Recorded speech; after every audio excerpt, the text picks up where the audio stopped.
शीला काकड़े जी, अध्यक्ष all India women conference, और आदरणीय नहीं कहूंगी मित्र कुलजीत कौर, क्योंकि मैं अभी देख रही थी सुम्मी भी कह रही है बीना जी और कुलजीत। बताइए क्या चक्कर है? उम्र तो आपकी कुछ बहुत फर्क तो है नहीं, पर उनको सब जी कहते हैं और तुमको जी नहीं लगाते। आपके That's what I'm saying. So आदरणीय भी मैं क्यों कहे? और ऑल इंडिया वुमेन कॉन्फ्रेंस की लाइब्रेरी इंचार्ज भी और उज्ज्वल की अध्यक्ष डॉक्टर युतिका मिश्रा। और बहुत बार बीना जी युतिका और ज्योतिका में कंफ्यूजन करते थे, मतलब फोनेटिक सिमिलैरिटी। और सुम्मी जोनल इंचार्ज। और मुझे बहुत अच्छा लगा कि आपने एक एक व्यक्ति को उसका ड्यू रिगार्ड दिया। इतनी दूर से सब लोग आए और सबको जब अवसर मिलता है और उनका परिचय कराया जाता है तो एक बहुत अच्छी पहल और बहुत अच्छी शुरुआत। मुझे मौका मिला और वही बात है, लेकिन लगता है स्टैंडिंग कमेटी मेंबर होने के नाते उज्ज्वल की रिपोर्ट पढ़ना और दोनों कॉन्स्टिट्यूएंट ब्रांचेस की रिपोर्ट पढ़ना। तो नेक्स्ट स्लाइड करना करो।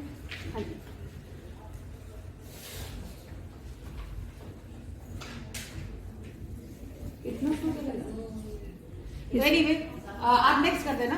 31 जुलाई 2021 को governing council of Ujjwal women's association बनती है और प्रेसिडेंट बनती है doctor Yutika Mishra, secretary mrs Kiran Sinha, treasurer Poonam Mittal और बीना जैन चेयरपर्सन उज्ज्वल।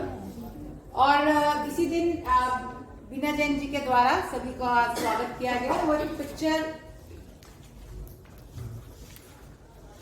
ये रन नहीं कर रही है क्या?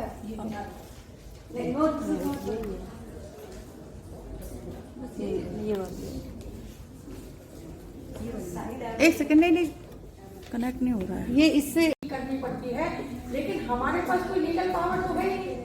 हमें या तो वन स्टॉप एक्सेस सेंटर भेजना पड़ता है या महिला थाने भेजना पड़ता है, जहाँ भी हम मेंबर हैं। तो सुलझाते काफी टाइम लगता है और वो सुलझ पाती है कि नहीं। मेरे पास तो कॉपी भरी है मेरी, जिसका फोन आया मैंने काउंसलिंग में नाम डाला, मोबाइल पे किया और ऐसा होता है। तो ये समस्या का समाधान आपकी तरफ से कोई हमें लीगल पावर दे दे या कोई फैमिली काउंसलिंग सेंटर दे दे हमको, वहाँ हम अपने वकील बुला लें, लेडी बुला लें, उनको सिखा दें जब हमारी पहचान है। हम उनके साथ क्या कानून, सारे कानून उनको बताइए, लेकिन हम लागू तो नहीं करवा सकते। ऐसे ग्रामीण महिला मंडल हम क्या कर सकते हैं? काउंसलिंग कर सकते हैं। हमारे पास कोई रजिस्टर्ड फैमिली काउंसलिंग सेंटर नहीं है। हमें उनको कानून की मदद लेने के लिए वहीं भेजना पड़ता है, या फिर लीगल अथॉरिटी पे भेजना पड़ता है, या अगर कोई गाइडेंस मुझे दे तो मैम आपको स्टेट गवर्नमेंट से अप्लाई करना पड़ेगा। मैम इनको स्टेट गवर्नमेंट से अप्लाई करना पड़ेगा, क्योंकि जो हमारे पास वाकूफर है हमने दिल्ली सोशल वेलफेयर बोर्ड से अप्लाई किया हुआ है। तो आपको हरियाणा वाले से अप्लाई करना पड़ेगा, तब आपको अपना पूरा डिटेल देना पड़ेगा, तब आपको रजिस्टर्ड करके तब आपकी काउंसलिंग सेंटर होगा। और आपने जो मीटिंग करनी है उसमें एक एडवोकेट को बुलाना है, एक डॉक्टर को बुलाना है, एक पुलिस वाले को बुलाना है और एक साइकोलॉजिस्ट काउंसलर को बुलाना है और president and secretary and councillor को बुलाना है। उसके बाद केस डिस्कस करना है। फिर आपकी जो फैमिली वो जो होती है पुलिस वाली, उसको भी बुलाना है और फिर आपको वहीं पर ही बैठ कर फैसला करना है। कौन सी मंथ आपने मीटिंग बुलानी है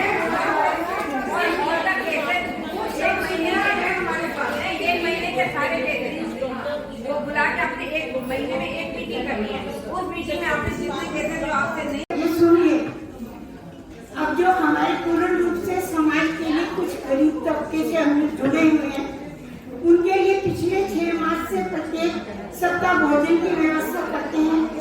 आसपास 3 छोटे छोटे बच्चों के लिए लड़कों के गुरुकुल है, उनसे हम जुड़े हुए हैं। उनको जो भी चीज की आवश्यकता होती है, भोजन की सामग्री, जूते, कपड़े, गर्म कपड़े, या पिछले दिनों एक टेलीविजन भी दिया हमने उनको, और राशन, और जो भी कोविड के समय में जितनी भी उनको सुविधाएं चाहिए थी, एक बार उनका समाचार आते ही हमारी बहनें सब जाती थी देने।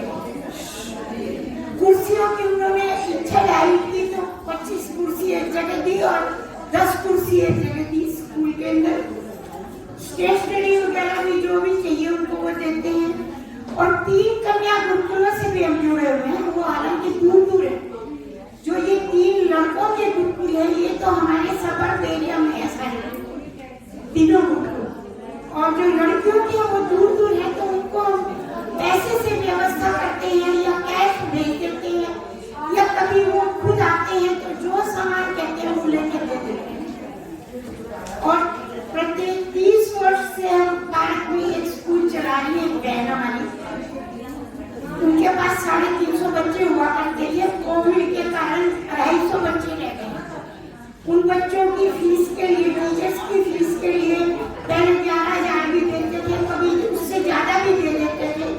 अभी रिसेंटली 5,000 रुपए दिए। एक सिलाई की मशीन, सिलाई स्कूल भी चलाते हैं वो, एक सिलाई स्कूल के लिए मशीन भी है।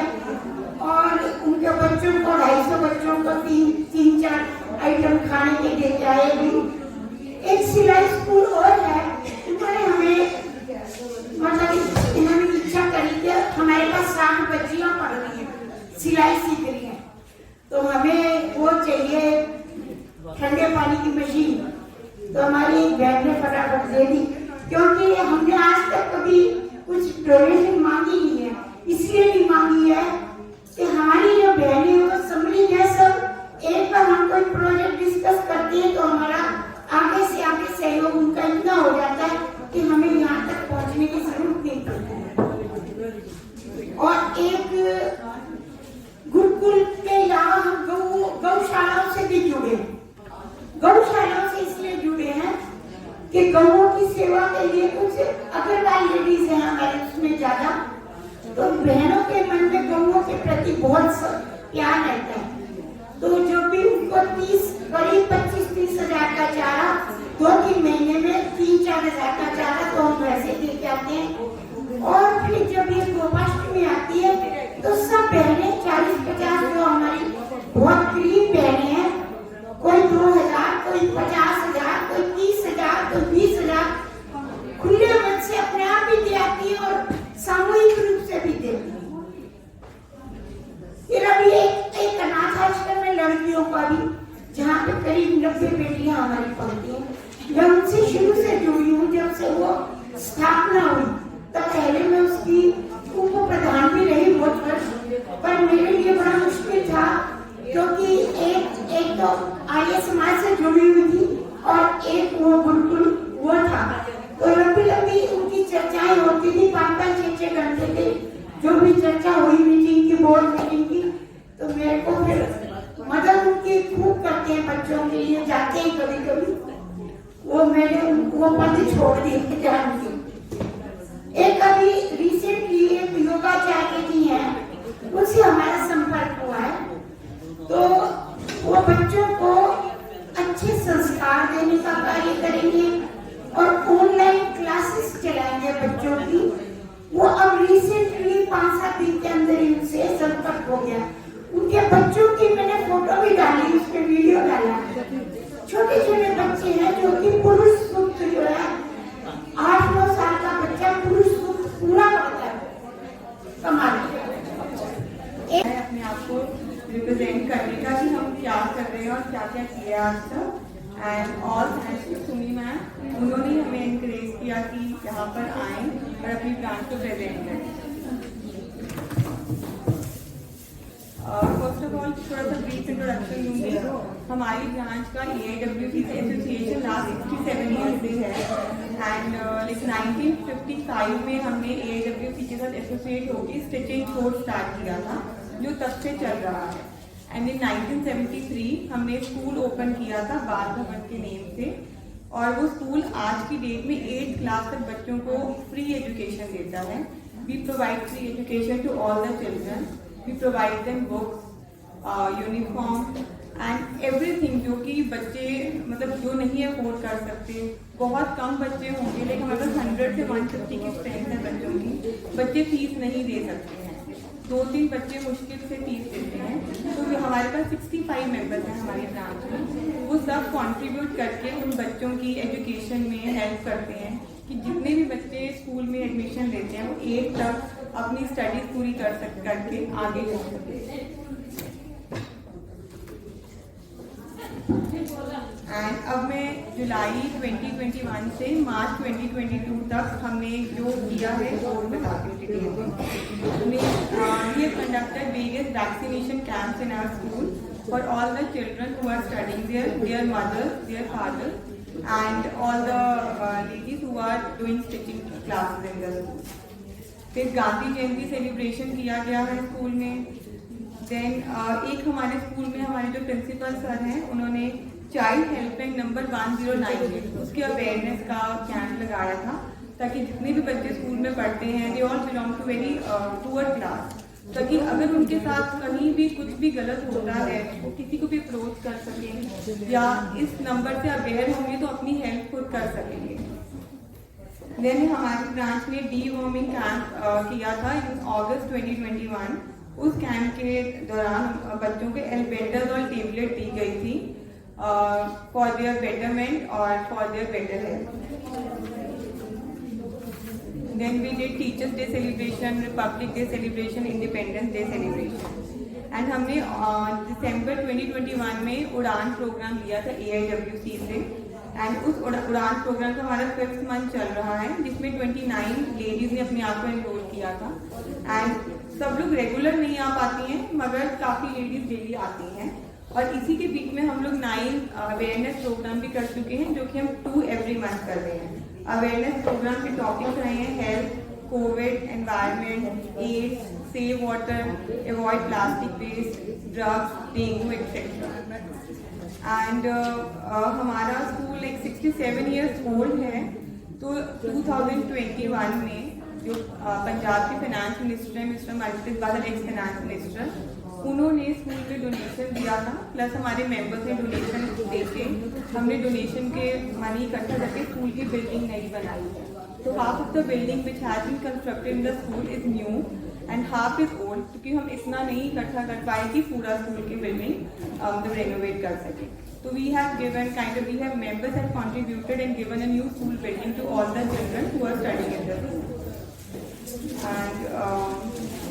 आई am making it fast. In the March 2022 में हमने न्यू इलेक्शन कमेटी भी की है, जिसमें बहुत सारे यंग मेंबर्स भी ऐड हुए हैं in the month of February and March, जो कि एग्जीक्यूटिव कमेटी में ऐड हुए हैं। And they have come up with very new idea which most probably we will be executing from the month of May and जून।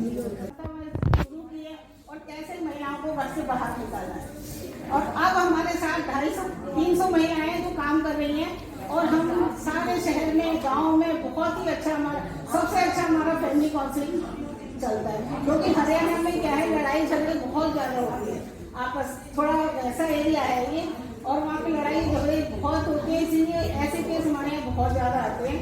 हम हर बृहस्पतिवार, वैसे तो पूरे हफ्ते हमारा चलता है, पर हर बृहस्पतिवार को मेन काउंसिलिंग की जाती है, जिसमें मैं भी बैठती हूँ, प्रेसिडेंट, सेक्रेटरी और ट्रेजरर, हम तीनों बैठते हैं, और एक हमारी इंचार्ज है फैमिली काउंसिलिंग, वो बैठती है। हम सारे उनके अच्छे से सुनते हैं केस, जो भी उनकी समस्याएं होती हैं उनके अच्छे से निदान करते हैं। फिर उनको काउंसिलिंग के लिए भी कई बार उनको बार रिपीट बुलाया जाता है कि भाई आप आइए, और उनको समझाते हैं, और बहुत ही अच्छे से। अगर जो नहीं हमारे हो पाते, फिर हम उनको पुलिस में या जैसे भी उनकी मदद होती है पूरी उनकी हम हेल्प करते हैं।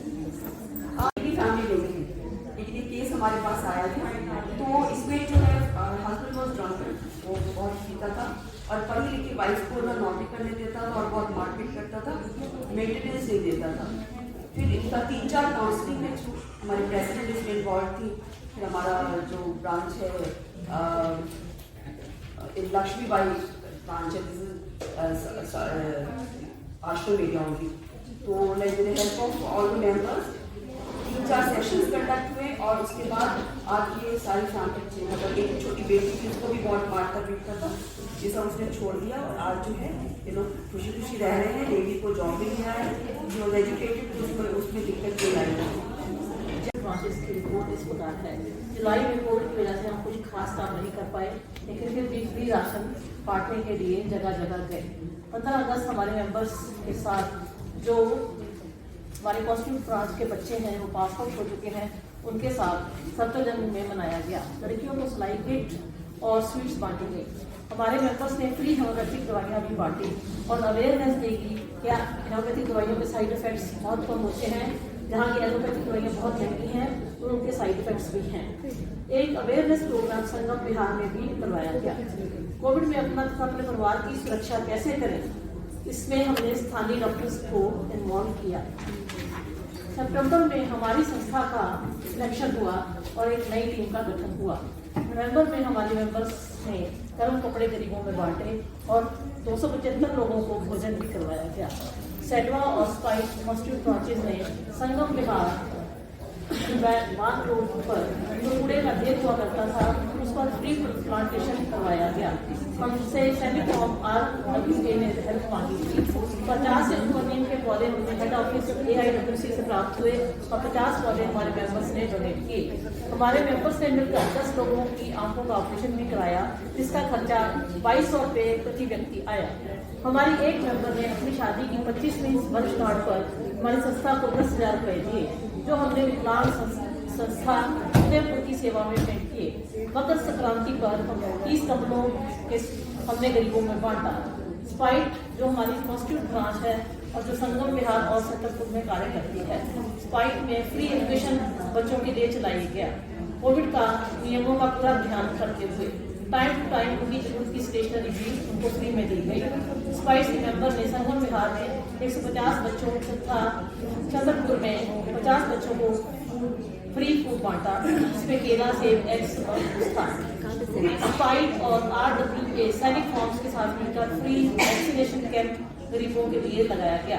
संगम बिहार में वैक्सीनेशन का अवेयरनेस प्रोग्राम भी करवाया गया। लोगों को जागरूक करवाया गया वैक्सीनेशन लगवाना क्यों जरूरी है। कम्युनिटी वेलफेयर सोसाइटी उद्यमी नारी संतकुंज के मेंबर्स ने पब्लिक डे मनाया। संतकुंज की बस्ती के बच्चों के साथ फ्री झंडे, नेशनल फ्लैग तथा मिठाई भी बांटी गई। उद्यमी कम्युनिटी वेलफेयर सोसाइटी ने गो ग्रीन के बारे में एक वर्कशॉप भी की। एक्सपर्ट्स ने उन्हें अपने घर में ग्रीन लीफी वेजिटेबल्स को कैसे उगाना है और कैसे उसका इस्तेमाल करना है और सेहत के लिए कैसे फायदेमंद है, उसके बारे में बताया गया। फूलों को लेकर हम अलग अलग हर्बल टी कैसे बना सकते हैं, उसके फायदे भी बताए गए।